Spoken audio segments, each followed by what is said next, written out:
મહાદેવને જો વાલી હોય તો સ્મશાનની જ ભસ્મ વાલી છે. ભસ્મ કઈ ચડે કઈ ન ચડે, શું કામ ચડે કઈ કેમ ન ચડે, મારી વ્યાસપીઠ સંવાદને માને છે, મારી વ્યાસપીઠ વિવાદને માનતી નથી. પણ શાસ્ત્રમાં લખ્યું છે કે મહાદેવને વાલી કઈ ભસ્મ છે, એટલે જ આપણે બોલીએ ને, શું બોલીએ? અંગે ભસ્મ સ્મશાનની ચોળી. આ હમણાં નથી બનાવ્યું, આ તો 200-500 વર્ષથી આપણા વડીલો ગાય છે. શંભુ શરણે પડી અંગે ભસ્મ સ્મશાનની ચોળી, સંગે રાખે સદા ભૂત તોડી. એટલે મારા મહાદેવને જો સૌથી વાલી હોય તો સ્મશાનની ભસ્મ છે.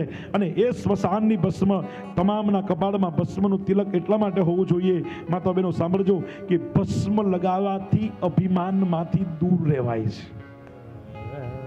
ભસ્મ લગાવવાથી માયા લાગતી નથી. ભસ્મનું તિલક કરવાથી પદ પ્રતિષ્ઠા અને પૈસોનું અભિમાન રહેતું નથી. ભસ્મ લગાવવાથી માણસના વિચાર કેન્દ્રિત થાય છે. માતો સાંભળજો, ભસ્મ લગાવવાથી જીવનમાં વૈરાગ્યની જન્મ થાય છે.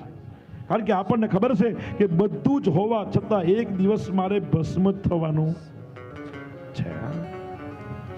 એક દિવસ ભસ્મ થવાનું. માતા બહેનો યાદ રાખજો, તમારે ને મારે ભસ્મ થવાનું અને થવાનું જ.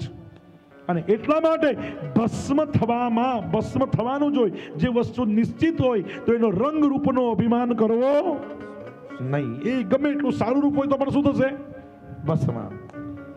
અને એક દિવસ મહાદેવને જ્યોતિર્લિંગોમાં મહાકાલેશ્વર તરીકે જ્યોતિર્લિંગ પ્રચલિત છે. ઉજ્જૈનની અંદર મહાદેવને મહાદેવ બનાવવામાં આવ્યા અને ભગવાન શિવને એમ થયું કે મને મહાદેવ બનાવ્યો એટલે મને અભિમાન આવે. મહા એટલે પ્રમુખ. ભગવાનને અભિમાનનો ડર હતો.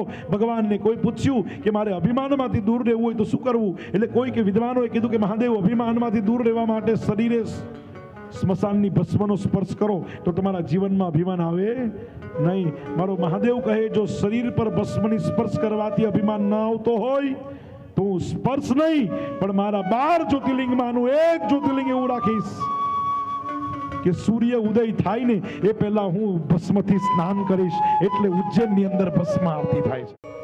સૂર્ય ઉદય થવા પહેલા હું ભસ્મથી સ્નાન કરીશ. તમારા સૌના કપાળમાં ભસ્મનો તિલક હોવો જોઈએ. ભસ્મ મારા મહાદેવને બહુ વાલી છે.